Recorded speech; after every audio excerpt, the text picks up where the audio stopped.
Good morning. It is 9:02 on Wednesday, July 12th. This is a meeting of the Camino Real Regional Mobility Authority. I'd like to call the meeting to order. Raymond, would you take roll call and then let us know if you have any public comments, please? Yes, ma'am. Ms. Wilson? Here. Ms. Bird? Here. Ms. Enriquez? Here. Ms. Stevens? Here. Mr. Reyes? Here. And Ms. Bettis? Here. Mr. Smith is out today. Okay, great. So we have a quorum. And we have no, No public comments. Okay, no, ma'am. good. Then we'll move to item 2, which are the adoption of the minutes for the board meeting of June 14th, 2023. There's a typo on the agenda. It should be 23. 2023. Thank you. Yeah, I just want to make sure it's for the record. Yes, ma'am. Has everyone had a chance to review them? If you don't have any amendments, I'll entertain a motion to approve. I second. We have a motion and second. All in favor? Aye. Any opposed? Motion passes. Also, make sure if you're talking, you put the mics on so they can pick us up, okay? Number 3, presentation, discussion, and action on a board resolution authorizing the award of the El Paso streetcar miscellaneous projects to the lowest responsible bidder. Good morning. Raymond Tejas, Executive Director of the Camino Real Regional Mobility Authority. So we have a PowerPoint for you today. We're going to run you through the procurement that we've done for this particular project. As a refresher, because this project has been going on for some time, we received a grant from TxDOT for approximately $97 million. And the intent was to utilize the design plans developed by the City of El Paso to complete the streetcar project for them and turn it over to Sun Metro. The majority of the project has been completed and, of course, is in operation now. There were some grant funds remaining in excess of $200,000 that we had been partnering with Sun Metro on to identify additional capital improvements that we could provide to them to expend those funds. So that's what this is. This is Sun Metro's wish list. We've put this out on the street. In fact, actually, let me go through the PowerPoint. So we're going to talk about the purpose, the scope, timelines, the bids received, and then I'm going to ask for action from the board. So next slide. So I've gone through some of this. We've talked about the grant funds. It's substantially complete and in operation by the city, and we've coordinated this wish list with Sun Metro. Next slide, please. So the base bid, and this is part of your backup, so I won't spend a lot of time on it. Happy to answer any questions, though. The base bid, we broke into 5 separate packages, including those things that you see before you. This is also posted online for the public, I believe, as well. Actually, no, it's not, but I will be adding it. Here's some photos to give you a feel for where the additional improvements will be placed. And this is the timeline. So we first advertised on April 3rd of this year. By the 9th, we posted our second advertisement pursuant to our procurement policies. We opened the bids on May 11th, and we're here before you today asking for authorization to move forward. If you all approve, we're looking to September to begin construction. Now, these are all subject to change. Next slide. Here's some of the normal details I share with you, Monday through Friday work week. We think it'll take about 6 months, weather days, and we think it will be done in spring of 2024. This is the bid that was received. We received one from Tri-State Electric, $326,000. The important point there is the bottom line, which the engineer's estimate came in at 187, so it's significantly over. We think, though, that there are some areas where we can remove some scope, we can refine some scope, and we think we can bring it back within the available budget. Next slide. So what you see, and again, I'm happy to answer any questions. I ran through that pretty quickly, but what we're looking to see through the resolution that's included in your backup is 3 motions, or 1 motion with 3 actions. First is to select Tri-State Electric Limited as the lowest responsible bidder. Second, authorize the executive director to negotiate a construction contract and an initial change order to conform the project scope with the available funds. So basically, I would come back with a contract and the initial change order that would drop the total contract amount to within the project budget. That's what that second bullet does. And then the last one would be direct that no work begins until the negotiated contract and the initial change order are brought back for board action. So that's what I have for you today. Happy to answer any questions, but I would recommend approval. Can you go back and show me exactly what we're doing? Yes, ma'am. I like missed it or something. I breezed through that probably too quickly. So there's 5 packages in the base bid. So there's the swing bridge. This is in the maintenance and storage facility where all the vehicles leave each morning and return to after service. There's a swing bridge that is the connector point that allows the electric power to continue into the facility. There's a rolling gate at the front of the facility, and you'll see this when you're on Santa Fe. There's a gate from which all of the streetcars come out of. That's a manual gate right now. Sun Metro is asking for us to motorize that. The third one is ornamental protective fencing at the TPSS, the traction, basically the power substations. There are 3 substations throughout the system, and we're looking to expand some of the protective fencing there. That's package 3, and some of the other items that you see there, some additional aesthetic and ornamental sidewalk guardrails and that sort of thing. Package 4 then is some blocking shades on the windows on the east side of the building, so that's for the maintenance workers in there. And then the 5th package within the base bid, air ventilation fans for the wash bay at the maintenance and storage facility. And then we thought because our initial numbers were so low, we thought we might have some additional funds available for completion of some additional work. So that's what we added under add alternate number 1, which was replacing a cubicle with basically building out an office. And add alternate 2, we're looking at removing and replacing countertops in the dispatch office. So that's the scope of the entire project. So basically, we would probably have to like negotiate something out of it? We think so. We think we might be able to remove some items and kind of move around some items and that sort of Yeah, I thing. mean, So just looking at it, I would think the fence is the least important in terms of real priorities. potentially. Yeah, okay. And I'll tell you, yes, ma'am, I mean, I please. guess it's not up to us, but, Did the 326 include the 2 alternate things, or was it It just? did. It did? Yes, ma'am. Okay, so you did remove those, because from 200 to 326 sounds like a lot. it's a lot of money. I just don't know how you get there. Well, I will note that one of the biggest discrepancies between our estimate and the bids that came in is the decorative fencing, because it is decorative to match. Yeah, that's what as soon as I saw that. Right, so if we drop that down to, for You could example. probably do everything else except that if you drop that out. Well, we might be able to work it out to Or do some, chain link or something like Yeah, that that's less- much more cost effective. yeah. What does that do for, Okay, thanks. No problem. what does that do for maybe others that wanted to bid on it, but thought that that was too much, too complex or whatever? Do we have to put it out for bid again, or? No, sir. So this acts like all of our contracts. Once you enter into a contract, you're able to do what's called a deductive change order, and that's what this is. So you have the ability to remove items. You just can't add. That's right. So Well, what, Well, you could add later, but this ultimately is really just to conform down to the budget.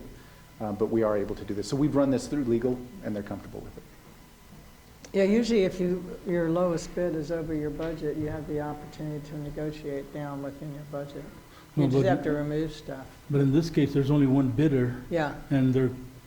that's probably why there was only one bidder, because, Yeah, No, actually, our understanding is that there's only one bidder because this was really unique work. Normally, so this is really just odds and ends, right? So if you look at the title, it's called miscellaneous projects. Normally, you have some big item that's being built, and then you have a bunch of add alternates around that to add to that. In this case, these are really just all the odds and ends. You're talking about fencing and a motorized gate, a fan. These are all really odds and ends. So the usual contractors that we would see, they're not going to bid on this. This isn't big enough. It's not unique enough. And in fact, the bigger contractors most of this is sub work. So they would come in, and it would be a long list of subs, and they wouldn't have any work for themselves. So it's a really unique procurement, so we didn't anticipate a lot of bidders anyway. in that motion that we're going to possibly make, assuming you can't get them under budget, then it would just be void, is that correct? I would come back and ask you to terminate the procurement, and we'd come back with alternative options on what to do with the remaining funds. Yes, ma'am. Okay. Are there any outstanding safety improvements that are pending for the streetcar? The only items that deal, well, the items that deal with safety are included. So for Yeah. example, there's some guardrails and that sort of thing. Okay. Yes, ma'am. So safety was first, of course, always. Any other questions or discussion? If not, I'll entertain a motion. And the motion would be as outlined on the PowerPoint above, as I will state it into the record. So moved. Second. We have a motion and second. All in favor? Aye. Any opposed? Motion passes. Moving on to item 4, discussion and action on a board resolution authorizing the transfer of certain parcels to the town of Horizon City as required by the interlocal agreement, project development agreement for the Darrington Road Public Improvements Project. Okay, as read into the record, this deals with Horizon City. As you may recall, we have an interlocal agreement with them where we were asked to do some right-of-way acquisitions for them for the Darrington Road project. That project was designed by TxDOT and will be constructed by TxDOT, but Horizon City was responsible as the local government to acquire all the properties necessary for the development of the project. So they asked us to do that. So we've done that. Well, let me note, within the interlocal, we also noted that if any of the parcels were going to have to go to eminent domain, then the town of Horizon City wanted to retain those responsibilities. So what we would do is we would provide the packages showing all of the steps that we took to get up to eminent domain, all of the appraisals, the letters to the owner, all of those steps. We develop a package, we hand that over to town of Horizon City, and their attorneys would take it from there. So that's what we have here before you today. We've acquired 8 parcels to date, and the remainder are in process for eminent domain. I will note 3 of the parcels that are moving to eminent domain could come back as acquisitions. There are some issues with the heirs of the property. So the property was owned by somebody, and then that person passed away, and there's some ownership issues in terms of who owns it and that sort of thing. If those are resolved, then we will be able to acquire those additional 3 parcels and all, and so we would complete that process. However, the remaining parcels will go for the attorneys that are outside to the town of Horizon City. So anyhow, what you see before you is this resolution in your backup is authorizing me to take those actions necessary to bring on the attorneys to package all of these parcels, the deeds, and then transfer them over to the town of Horizon City. Included, I should mention also, are easements as well. There's a construction easement, temporary construction easement, and I believe at least one or several permanent easements as well. So happy to answer any questions, but ultimately I'm asking for authorization to take those actions necessary to transfer these parcels and the easements that are needed for the Darrington Road project. Just curious, what attorneys do you use? Right now on this project, we are using Kemp Smith. Any other questions or discussion?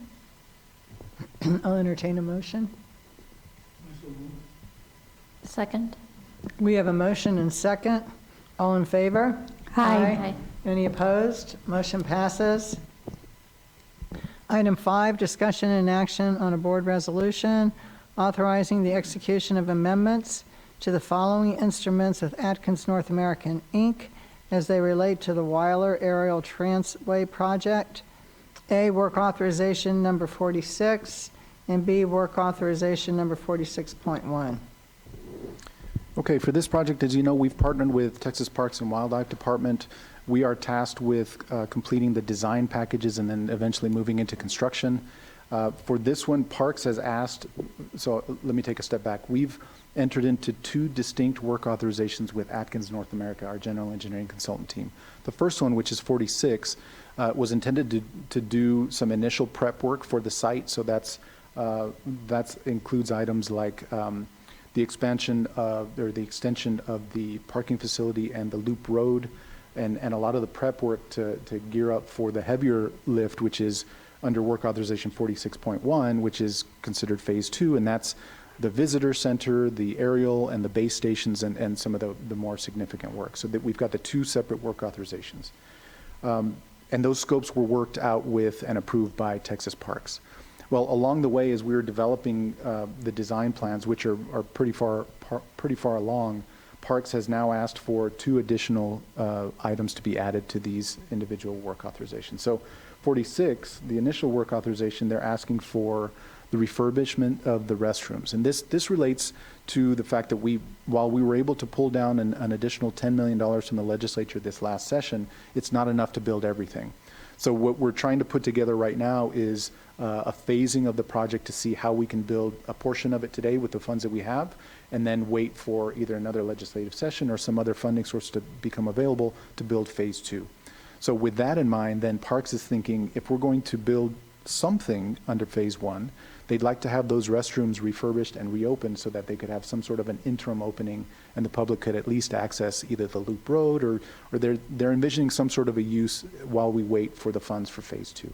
So that's what you see under work authorization, 5A, I should say. 5B then is another item that they asked for after we had begun design, and that is adding a security system to the facility, which they had not initially anticipated. So under 5A, we're adding $121,000 for the restrooms, and this is for design only, to complete the design plans. And under phase 2, 5B, we're adding another $110,000 for the security system. So happy to answer any questions, but I would recommend approval of these items. And I should note Parks has reviewed and approved the scopes and the fee amounts. Has anybody from the private sector stepped up to help with the funding there? Because I know that was a concern of Joe Wardy when he was on the board. Yes, sir. There has been discussions with the El Paso Community Foundation. Eric Pearson has said that they will do some fundraising. The issue is, I think the Community Foundation is talking to the City of El Paso along with Parks, and they're trying to figure out what is needed.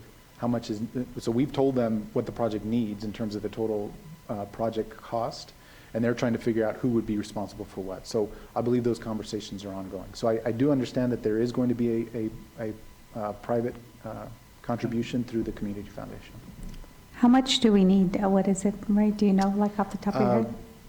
You know, I should have run through that. It's been a while. I want to say it's 16 million, but allow me to send an email to you all. Like 1/6? 16, yes, ma'am, 1/6, out of a total 36. Do I have that right, Robert? Yeah, 16 million, yes, ma'am. Are there any other questions? Yeah, phase 1, if phase 2 never happens, phase 1 is still an important, usable, That's the everything thinking. about it. Right, so the idea is with the funds that we have left over, which roughly about 7 million from the initial allocations plus the additional 10 million, so we've got about $17 million to play with. We think that at a minimum, we could complete the loop road, we can complete some amenities. For example, there's an amphitheater that's planned. There's other uses at the base station where the car park is. We think that we could develop something that at a minimum would be great for an interim use, but if the funds never materialize, that could be the extent of the attraction. So that's the reason for 5A, right? So the idea is we need restrooms working and available during the interim and then potentially into the long term if the funds don't ever come around. But we're confident the funds will be found somewhere. Yes, ma'am. Okay. I'll entertain a motion. So moved. We have a motion and second. All in favor? Aye. Any opposed? Motion passes. Item 6, discussion and action on board resolutions authorizing the execution of amendments to the following instruments as they relate to the El Paso County Fabens Airport Fuel Farm and Automated Weather Observing System Project. A, the interlocal agreement with El Paso County, and B, work authorization number 44 with Atkins North America, Inc. Okay, so for this one, you may recall we have an existing interlocal agreement with the county where we were tasked with designing and constructing the AWAS, as read into the record, the Automated Weather Observing System, but also the fuel farm for the expansion of Fabens. The county has identified funding for the completion of the AWAS portion, but not yet the fuel farm. So what you see today under item 6A, the county has provided an additional $1.1 million. And that will go towards completing the design plans for the AWAS component and then eventually the construction for the AWAS. They are currently looking for funding for the completion of the fuel farm, and hopefully we'll be back to you all before too long to do the exact same thing for the fuel farm component. So again, under item 6A, then we are adding 1.1 million into the interlocal by the county. I'd note also, and this will come into play down under item 10, the county auditors, in reviewing our existing interlocals for particularly for grant-funded programs in particular, they've asked for additional language to be added that more clearly states that the RMA will be charging fees for our services. So you'll see two things in item 6A, the new language from the county auditors, and then the addition of $1.1 million to allow us to complete the AWAS. Under item 6B then, the Atkins work authorization is being amended to add $45,000 to complete the AWAS plans and to get us through the procurement. And also, actually, there's design services during construction in that. So what you'll see once Atkins completes those design plans for this particular project, we will be looking to HNTB, our other general engineering consultant team, to bring them on to do the oversight during construction. So we'll have additional agreements to bring to you for that one as well. So happy to answer questions. Otherwise, I would recommend approval of this item as well. I'm just curious, the funding that the county has for these, is this federal grants? This one, yeah, Robert, can you help me out? I believe this is the tax note. That's what I thought. Okay, yeah, this one's a tax note, so these are local funds. But I believe that the initial funding used, I believe those were federal. I believe so, Yeah, too. so this is a bit of a funding cocktail, so we've got a little bit of both, local and federal. Thanks. If there are no other questions or discussion, I'll entertain a motion. So moved. Second. We have a motion and second. All in favor? Aye. Any opposed? Motion passes. Moving on to item 7, discussion and action on board resolutions authorizing the execution of amendments to the following instruments as they relate to the Alamo Alto Trail projects in Fabens and Tornillo, Texas. A, the interlocal agreement with El Paso County for Fabens. B, the interlocal agreement with El Paso County for Tornillo. And C, work authorization number 3 with AECOM Technical Services, ACOM. I guess they go by that. Yes, ma'am. This one's a little convoluted, so stick with me, but I want to go through a little bit of background for you on this one. This is part of the Paso Norte Trail system that the Paso Norte Health Foundation is pursuing, the 60-plus miles of trails throughout our county. This one is a project that really consists of the two different phases. So there's an extension of the trail in Fabens, which we're referring to as Phase 1 of Alamo Alto. And then there's a section that goes through Tornillo, which we're referring to as Phase 2. There's a third phase that connects the two, and we don't have funding for that one just yet. But these are the phases within Fabens and Tornillo. So what we've done initially with the county was enter into an interlocal agreement for Phase 1 for Fabens, and then a second interlocal with the county for Phase 2. And we had to do that because of the funding, the way that the funding was coming down through the county. Well, as we began design for this, our initial intent was always to run the trails along the El Paso County Water Improvement District's right-of-way, so along the canals. Since then, the Improvement District has said that they have some concerns with placing those trails along their right-of-way. So we've had to look at realignments. We're looking at running these two trails along TxDOT right-of-way as opposed to Water Improvement District right-of-way. So we've had to move away. So what you see then here under 7A is an amendment to the interlocal with the county for Fabens to add additional funding of about $41,000 to look at realigning the trail away from the Water Improvement District canals and onto TxDOT roadway. You see the same thing under item 7B in Tornillo, where we're moving again away from Water Improvement District canals and onto TxDOT right-of-way. And for that one, we're adding $107,000. And I'm using round numbers. Obviously, all of these numbers are in the backup, and I'm happy to go into detail if you'd like to discuss it. Ultimately, though, we are adding those additional funds so that we can manage the moving of those trails, the realignment of those trails. So that's what item 7 and 7A and 7B are. 7C then is the one work authorization that we entered into with AECom to do both of these tasks. And we're amending that to add the realignments as well. So I'm happy to answer any questions, but would recommend approval of item 7 as well. Did we already pay for the original alignment? The original interlocals provided us the funds for the TxDOT alignment. We started, or actually, we were getting ready to start. Oh, the so we design. haven't done the other one We have because they not. stopped us? Okay, I just That's want to right. make sure we're not having to spend again because they changed their mind after the fact. Well, we had started, and so this is an issue not just with us. The city of El Paso had planned routes along the trail. TxDOT has some as well. So we're not alone in this. We had started, but not gotten very far. Okay, So- that's good. I just want to make sure we're not having to duplicate Yes, ma'am. expenses, that's all. Okay, In terms of money, what, the change of, the water district's change of their plans or their cooperation, whatever, is that significant or? Well, in terms of the dollars impact to us, so that you'll see as part of the backup, we're adding $41,000 to the, from the county to us under 7A. We're adding $107,000 from the county to us under 7B. And then we're adding from us to our design firm, AECom, a total of $144,000. So it's a significant impact, $144,000 to realign. Chair, I serve on the advisory committee for the Trail Foundation, and so do you see any conflict in me voting for no, this? you don't have a financial interest in it. Okay, just one. Raymond, she's on the advisory board for the Foundation Trail Project, but she has no financial stake, so she doesn't have a conflict, does she? Mary Beth?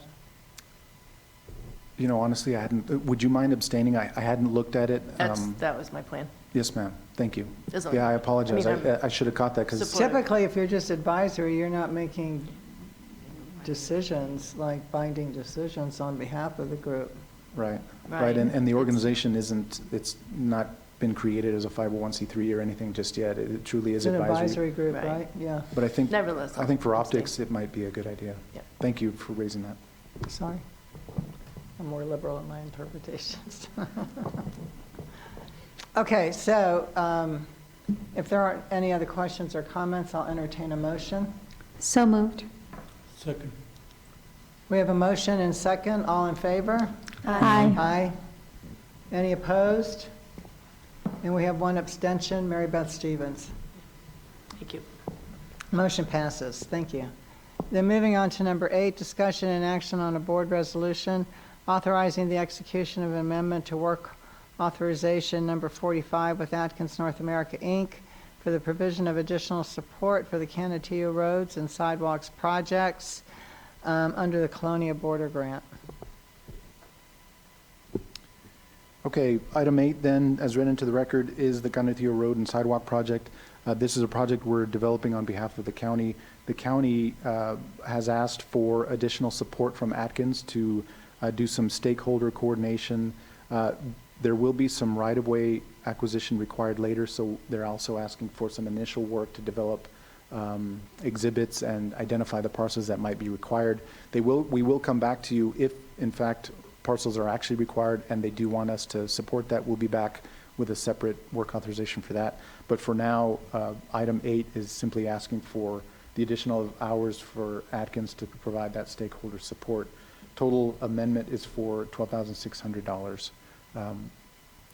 I would recommend approval of this item as well. I should note, obviously, all of the items that relate to the county have been reviewed and approved by the county in terms of the fee and the scope. Any questions? Entertain a motion? I second. We have a motion and second. All in favor? Aye. Any opposed? Motion passes. Number 9, discussion and action on a board resolution authorizing the execution of amendment to work authorization number 49 with Atkins North America, Inc. for the provision of additional support for the Tom Mays Drive Extension Project. This is another project that we're partnered with the county on. And this is also another project where the county has asked for some additional support from Atkins. There is no right-of-way in the future for this one, but there is some additional coordination with TxDOT, additional legwork and that sort of thing that the county has asked of Atkins. So this particular item is seeking 12,000. You know what, I apologize. The Ganotio Roads was seeking 15,000. The Tom Mays item is seeking 12,000 in support. But again, those amounts have been reviewed and approved by the county. So I would recommend approval of this item as well. Do we need to go back and vote on the other one again? No, Doesn't ma'am. matter? Okay. The motion didn't include that amount. Okay, no and problem. the I just want to backup make does. sure. Okay. Are there any questions about this item? If not, I'll entertain a motion. Sorry, quick question. Does this have to do anything with the turn-in to the Tom Mays off? No, Trans ma'am. Mountain? This section of Tom Mays Road is up in the Westway area, and so eventually Tom Mays okay. will come down and connect to Wrestler at some point. Okay, thank you. Okay. So, no, that's fine. Okay, then, if there are no other questions, I'll entertain a motion. So moved. Second. I have a motion and second. All in favor? Aye. Any opposed? Motion passes. Moving on to item 10, discussion and action on board resolutions, authorizing the execution of amendments to the following interlocal agreements with El Paso County.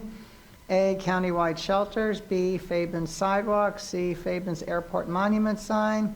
D, Fabens Airport hangars Phase 1. E, Fabens Airport hangars Phase 2. And F, Fabens Airport T hangars. So this, I made mention to the AWAS program. The county auditors have identified some additional language that should be added to these interlocals. So what you'll see under items A, B, C, and F is the addition of the language requested by the county auditors that makes it clear that administrative expenses by the RMA and fees by the RMA are eligible expenses. So it's really just kind of a paperwork item. However, items D and E we've left off, and I'll ask you to delete those. I'll bring those back to you at a later date. So I would ask would recommend approval of A, B, C, and F, and then delete items D and E. Okay. So if there's no questions, I'll entertain a motion to approve A, B, C, and F, right? And to delete items D and E. So moved. A second. We have a motion and second. All in favor? Aye. Any opposed? Motion passes. Can I go back to another question I asked earlier Yes, ma'am. about like having to do interlocals for all these like little projects? Have we ever talked to them about like a more open-ended interlocal itself? That we We- don't have to amend it every time? Or is this like their oversight kind of restrictions? It is. So a lot of the different projects that we have different funding sources. Is Some are that- federal. okay. And, yes, ma'am. I get it. That's what requires it. No problem. I was just curious. Yes, ma'am. Okay, then moving on to item 11, discussion and action on the following projects for the third quarter of fiscal year 2023. A, the interim financial statement and budget. B, investment report. C, the El Paso Bike Share Sun Cycle Program. And D, the general engineering consultant team's use of local resources. Good morning, Robert Tudor, Director of Finance. For the record, the Finance Committee met Monday morning for a little over an hour and reviewed these reports in detail. I want to say thank you to them for the engagement and the conversation and the dialogue around the reports. In addition to these reports, the committee also looked at the proposed budget, which the committee will take up in early August prior to the next board meeting and then bring the budget to the full board. But we had a very robust discussion, and I thank the committee again for their work. Typically, we just ask for approval here at the board since the Finance Committee has already reviewed the documents. Does anyone on the committee want to add anything? Well, Sissy Bird, I would like to add, yes, one good thing about the meeting that we had this past Monday is we went into detail over everything. Okay. That's how come our meeting was so long, which was beneficial to our members so that when we have knowledge, we can vote better. So I just want to thank Robert for that because we talked about a lot of things and took into consideration a lot of suggestions. Okay. Is this motion just for A? I think it's for all of them. isn't it? Yes, it would be to accept all 4 reports. Yes. It's just really to accept the reports. Okay. I just did have a question on the Sun Cycle program. Yes, ma'am. Yeah. Looking at the numbers, and I apologize for not having been at the meeting yesterday, but are you all comfortable with the program and where it's going? I mean, it's losing money. always loses It's always money. losing, but how long is that? I'm not familiar enough with the funding mechanism, but how long is that sustainable? I think it would be helpful, Robert, would you go over that? Because it Sure. helped me tremendously. I mean, Robert just knows so much about everything when you Yeah. go through it. So I think. I'm actually fine going through that report if Yeah. people want to hear it. And when we have the presentation next month, are we going to be approving the proposed budget? Yes, for both the CRRMA, the agency itself, and the Sun Cycle program. Okay, so I think at next month's meeting, I would actually like to have a presentation on the budget for the rest of the board members, just to kind of understand the process you all went through. I actually really am very comfortable with the Finance Committee managing these things, because we're a small board, and I think it's good for some members to really drill down and have responsibility over certain things, and I trust your recommendations and judgment, but since it's a budget that we're approving, I think if nothing else, just to have a presentation of what's in it, what's changed from the current year, what are any new recommendations, the rationale for them, et cetera, I think would be really helpful. Yes, ma'am. Yes. So would you all like me to do the Sun Cycle today or wait and do that as part of the overall budget next month? Today? I think it would be helpful if you did that. Sure. Yeah, I What, think it today would. or next? Today. Yeah, today. Today. Yeah, so we kind of have advanced knowledge of it, that would be good. And then we Sure. can focus more on the budget next time. So we'll go through program highlights, we'll talk about some summary statistics from the quarter, look at some graphs for the quarter, and then talk about the financial update, and then also operational. So we did have over 2,400 trips in quarter 3, and as a reminder, quarter 3 is March, April, and May. We did participate in National Bike Month and hosted several events. We had our largest turnout ever for the Bikes and Brews event, and this year it fell on Cinco de Mayo. Participated in a few other events, and I think the one I'd like to highlight is the Fort Bliss Sergeant Major's Academy. It wasn't an official event of the academy, but we had some participants in that academy that reached out to us. They had participated, I believe, on another ride and asked if they could do one with some members of that class. Can I make a comment on that part? And because what we're trying to do is make the community more aware of the bike program by entertaining different organizations. Sissy had some great suggestions at the finance meeting on that.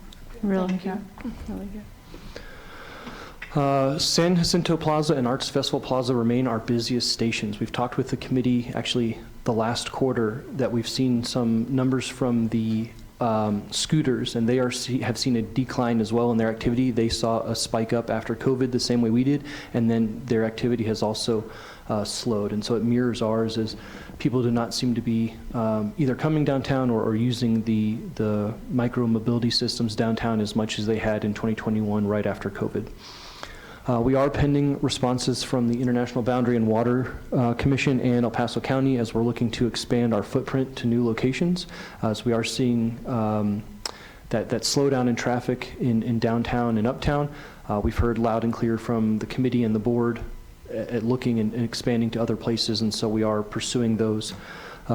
We did have a couple costs increase that you'll see in the budget, and I'll talk about next month when we go over the budget.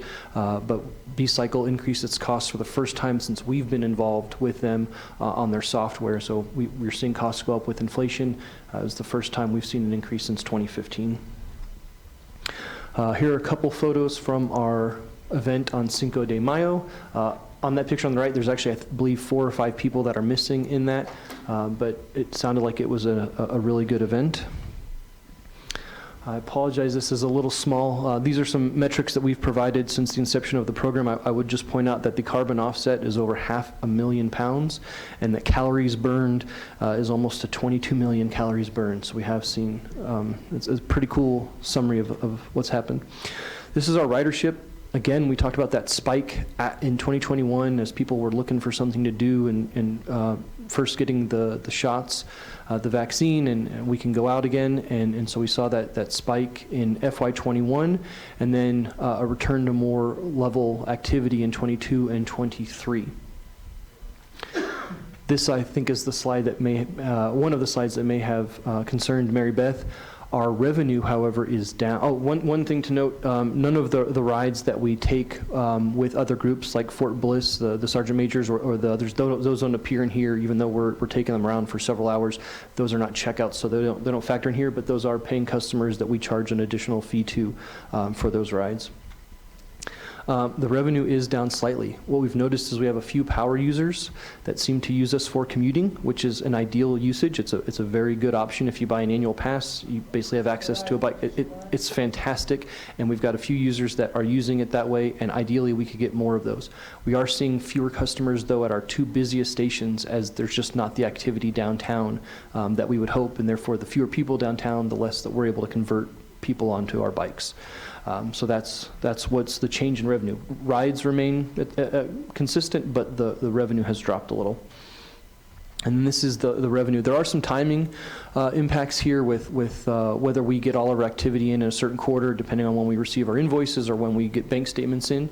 I would note that we received a payment of $75,000 in June from El Paso Electric. That's for the third year of our sponsorship with them. I would also note, and this is what my point to the Finance Committee is, we are doing very healthy on our investment returns for this year. And in fact, we're going to finish positive this year in our finances. So I know in the past, the concern was that we were funding this program and providing the service by taking money from the RMA. However, because we're making so much in investment and interest income, we're taking some of those earnings to support this program, and that should be the case next year as well. So it's not harming the RMA in that we're taking funds from us. We're using the surplus, I would call them, investment revenues to help support this program. And we are continuing to look for additional sponsors. El Paso Electric is our sponsor through next June. But it is something that we will look at extending with them, or seeking additional as well. Yeah, I've looked at their grants a few times. I've not, a lot of times they're a little bit more narrow than what we can do, and they're focused on kids, and our bikes, you need to be 18 to sign the electronic waiver and things like that, but I'll look through those again. Well, it seems to me, since they're doing the trail, there's some involved in the trail funds in it, that this might be an interesting, like, sponsorship or grant for them. To help. We agree. We'd love to be on the trail. We think that's a fantastic location for us to be as that trail grows and you've got more connections, that the bikes could be something great where there's a trailhead or a parking lot for people to go and access the trail that way. That's what we're doing on the west side. Yes, ma'am. I think if we can kind of find like designated sites throughout the city that are connection points where you can pick a bike here, ride there, leave it at the drop-off point. You probably could encourage more, like, multiple, like, people getting the passes that might buy. And just as a reminder to the financial viability, we have bikes that are 8 years old that were purchased in 2015. Some of them are starting to get pretty rough.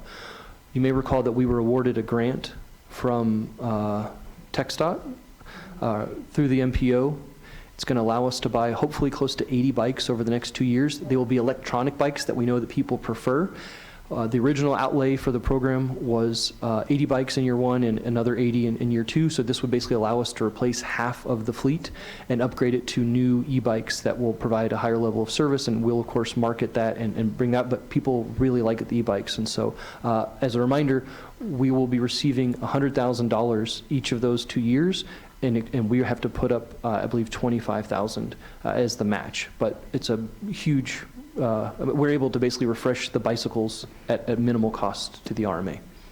I think once we do the west side and those other areas, Escarate, because what Joe had mentioned, Joe Wardy, when he was on here, is like a lot of people don't go downtown, that you will see better, people using it and sort of all the different ideas that, we discussed.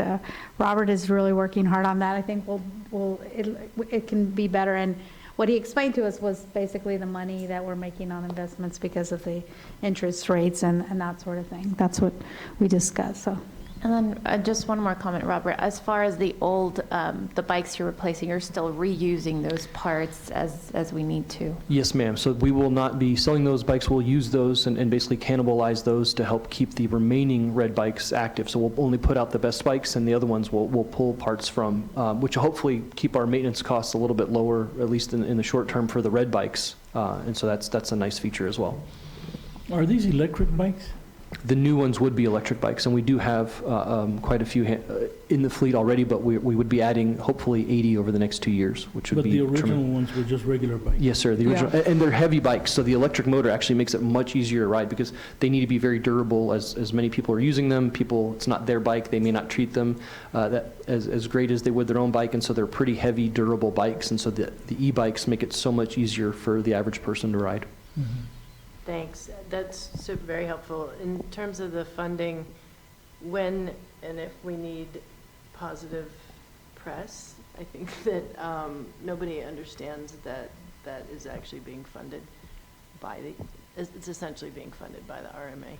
And so I think that is a point that should be highlighted as appropriate because, Yeah, I it's think a once you great get thing. the new bikes and you go toward more of an electric fleet and start opening, we need to really promote those. I do like the events with the groups and stuff and promoting those more.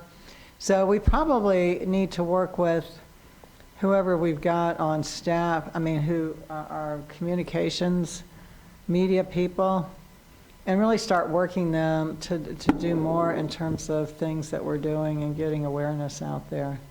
Yep. I'm And not that sure also- we're using them very much. And that also was discussed in our meeting too, how we need to inform the community, because a lot of times the community does not come to downtown. So that's how come we're trying to branch out through different organizations so that they can take notice of, this is what you can do. And so we were trying to think of even things to promote, not through us, but the city can promote. And then we'll piggyback it saying, okay, well, we'll have this event here, but look, you can ride the bikes while you're down here.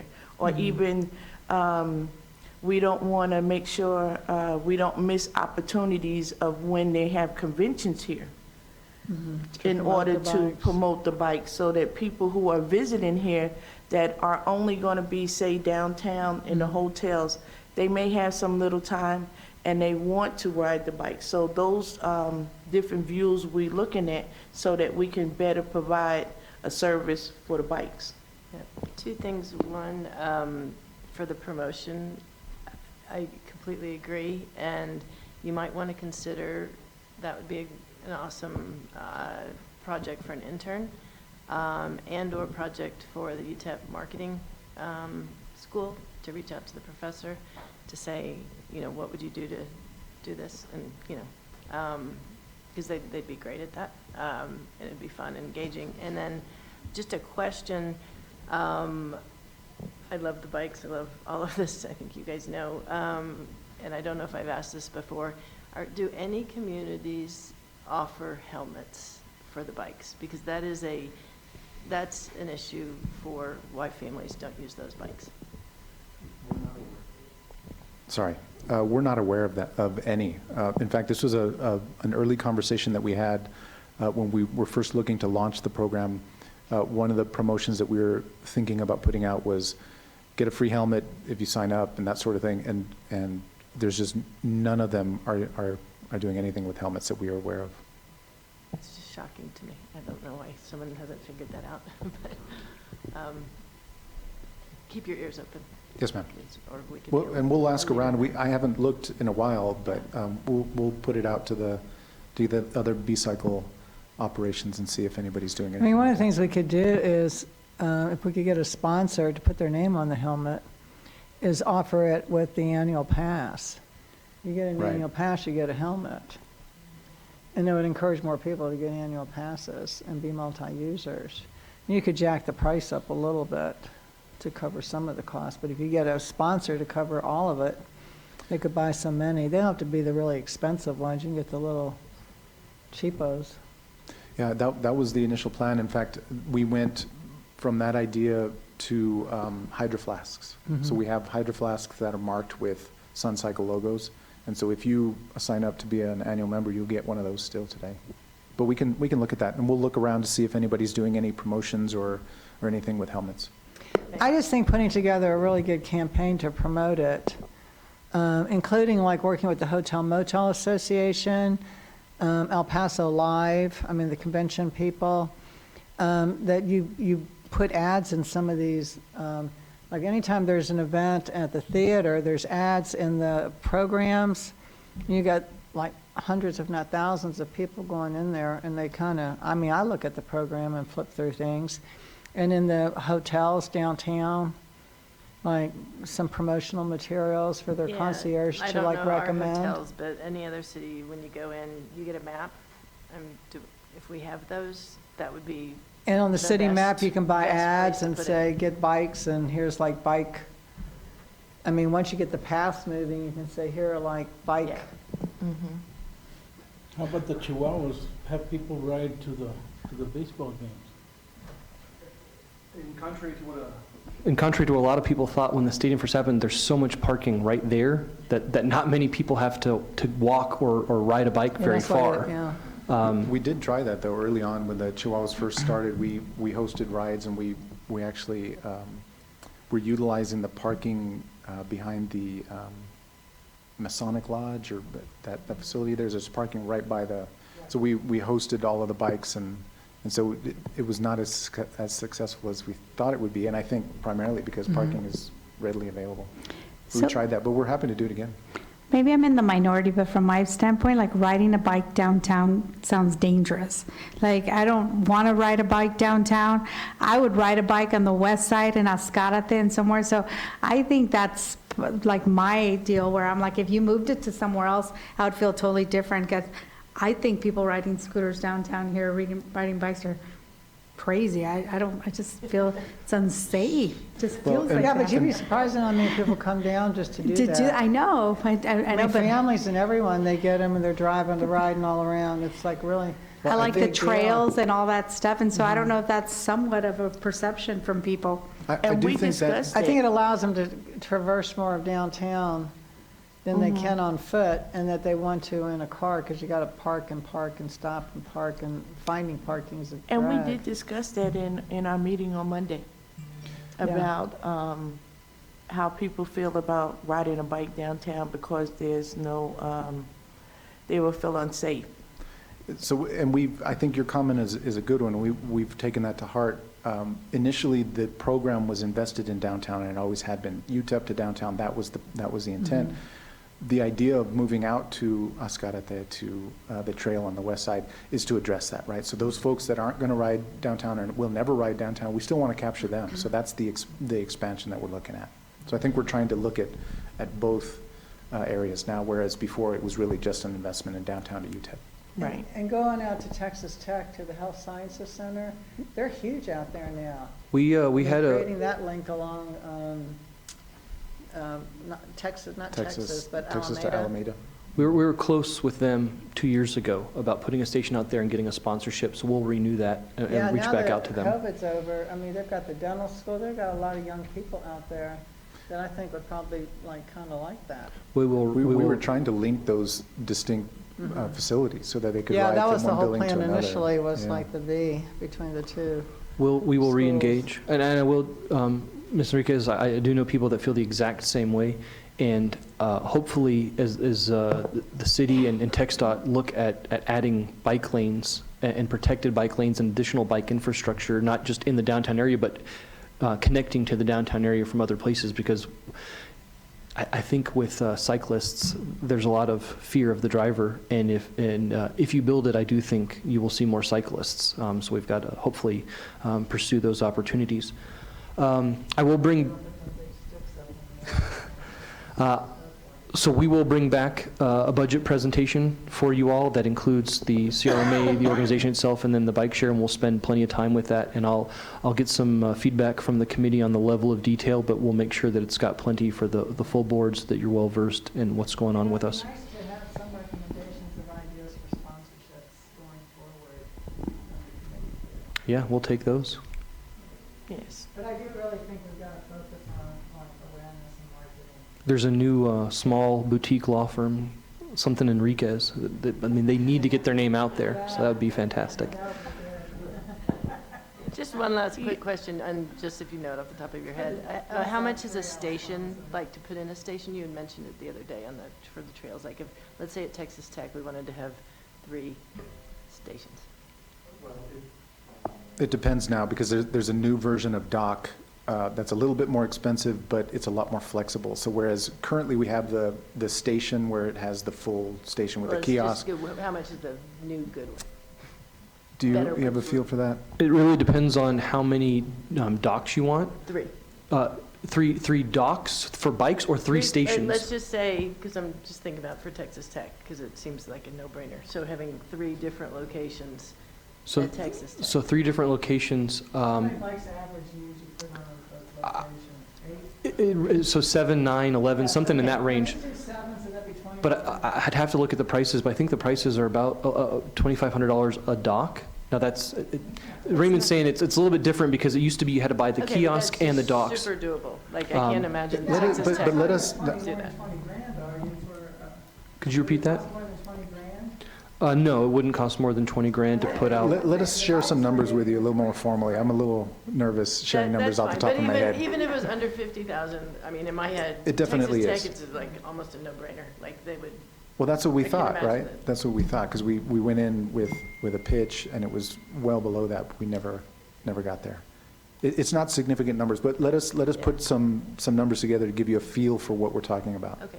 please. I mean, if we're talking about like who can we get sponsors, we need to figure out like what the prices are, because some sponsors may be willing to do higher sponsorship and get more coverage.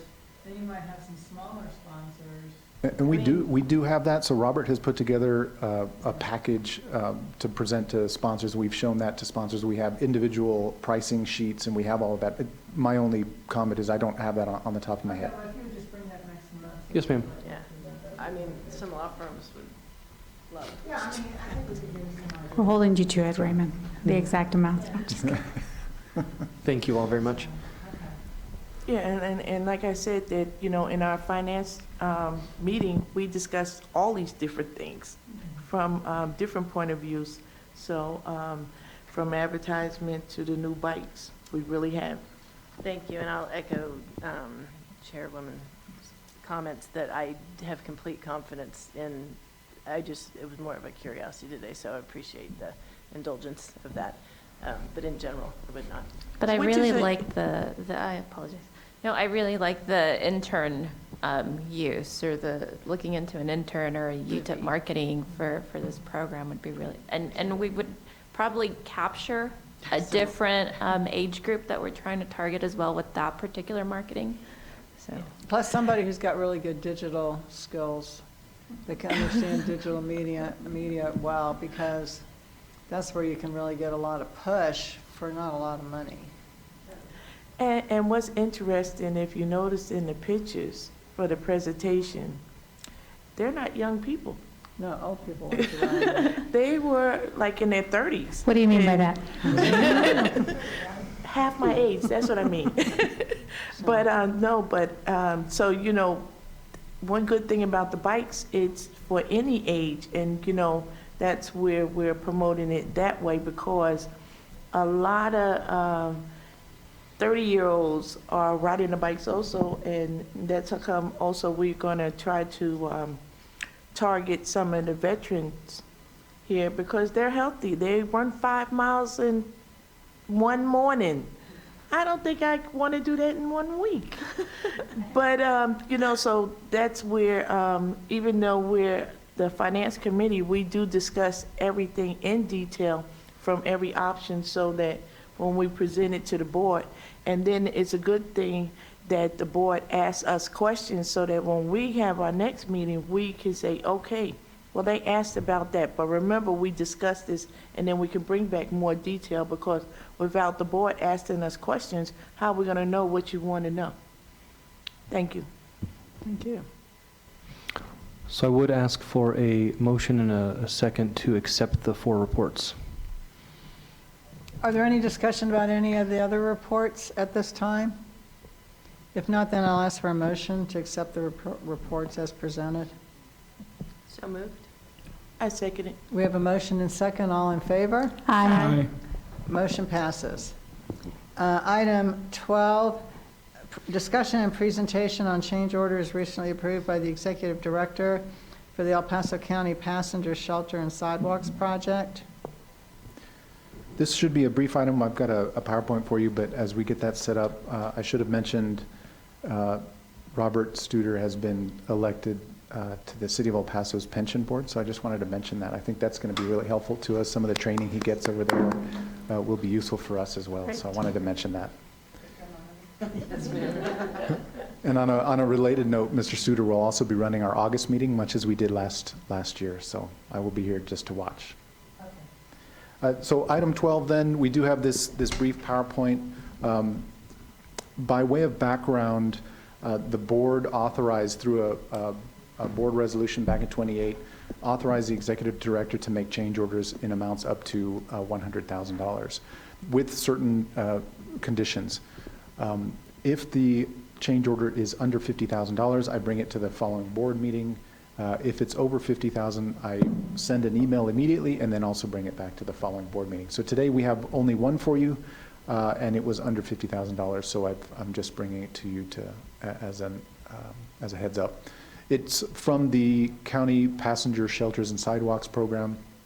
This one, as you know, this program, despite its name, is intended to be a little bit more broadly used. We have a contractor that's essentially on call for small construction activities. And so what you see before you today is a change order that I approved recently for the addition of a silt fence along Pelicano. This deals specifically with the relief route that comes south and connects to Pelicano at the Mission Ridge interchange. We had a lot of folks that were coming down south from the relief route, getting onto the dirt shoulder and bypassing the traffic signal, which was creating a safety issue for us. So we've added a silt fence to that area to stop that movement at an amount of $1,209.19. So that change order was approved, and the silt fence is now in place. So again, this is just a heads up, no action is required, and that's the only change order that I approved over the past month. Okay, thank you. Item 13 is discussion and action on a board resolution authorizing the execution of amendment to work authorization number 27.8 with Adkins North America, Inc. for the Pelicano Drive widening project. Yes, ma'am. This is an extension of the work authorization that we have with Adkins. As you know, Adkins is our general engineering consultant team. They provide construction, engineering, inspection, oversight, testing, that sort of thing for the Pelicano project. They are, in essence, our engineering department, so they provide all of the support that we need as we continue this default process with the contractor. So what you see under item 13 is an extension of that work authorization that does essentially two things. One, it extends the work that Adkins is providing in terms of support for us as we go through this process through another roughly 6 months, so it'll get us through roughly mid-December. And it also adds funds for the extension of the safety barricades that we have out there. As you may recall, when we defaulted the contractor, we required them to remove all of their barrels and safety equipment because it was failing and it wasn't doing the job. So we brought in our own under an initial work authorization amendment. This amendment extends it out another 6 months. So Apache barricades, those barricades and traffic control devices will be extended along with Atkins support for another 6 months. So that's what you see under item 13. Happy to answer any questions. I should note also, happy to answer any questions, and we can go into a little bit more detail under the next item as we get into the Pelicano project proper. But I would recommend approval of this item. Any questions? I'll entertain a motion. So moved. Second. We have a motion and a second. All in favor? Aye. Aye. Any opposed? Motion passes. Number 14, discussion and possible action on a staff report regarding the status of Pelicano Drive widening project. Do we need to go into executive session? Yes, ma'am, but following our prior practice, I'd like to share some information with the public before we move into executive. All right. So a couple of topics like we did last month in terms of outreach. I'll have a written report to the Commissioners Court out to them later this week. As you know, I'm meeting with them each month, and we've scheduled the July meeting for Commissioners Court agenda of the July 12th meeting. So I'll present to them the latest at that date. I'll also update the webpage later this week. We do have some items to add to that for this coming week. In terms of traffic flow and safety issues, we discussed the silt fence that has been installed, so we're hoping that will relieve some of the cutting and the safety issues that we've been noticing out there. We've also added thermoplastic striping to the intersections of Sunfire and Mission Ridge. And that's important because previously we had put striping down, paint striping. Those have all faded, so there's some potential safety issues there as well. So we've added thermoplastic striping to both of those intersections, and I think that's going to be helpful. So that was done over the weekend as well, so that's done. In terms of the bankruptcy, I mentioned last month that the contractor had lost its insurance. It has secured insurance since our last meeting, so that is back. I'd note, though, that the surety has provided some funding for vehicle insurance to the contractor in exchange for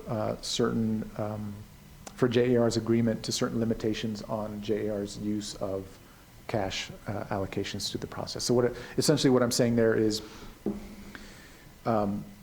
JAR secured some insurance. They couldn't afford all of the insurance. They requested some support from the surety. The surety provided that support in exchange for a commitment that revenues that it generates over time would be limited in their use. So the surety now has some say and some control over revenues generated by the contractor. So that's an important point that came out of the bankruptcy over this last month.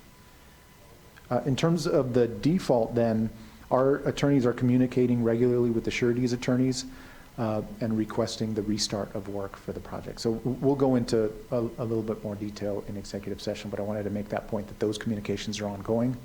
And then lastly, we are scheduling a meeting with JAR, hopefully for early next week, to advance and really complete the default process that we discussed last month. So that's what I have for the public. I would ask that we go into executive session to get into a little bit more detail with our attorneys.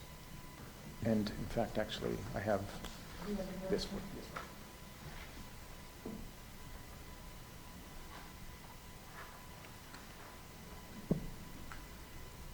Okay, it's 10:09 a.m. on July 12th, 2023, and the RMA Board of Directors will now retire into executive session pursuant to Texas Government Code Section 551.071 for the purpose of consultation with attorneys.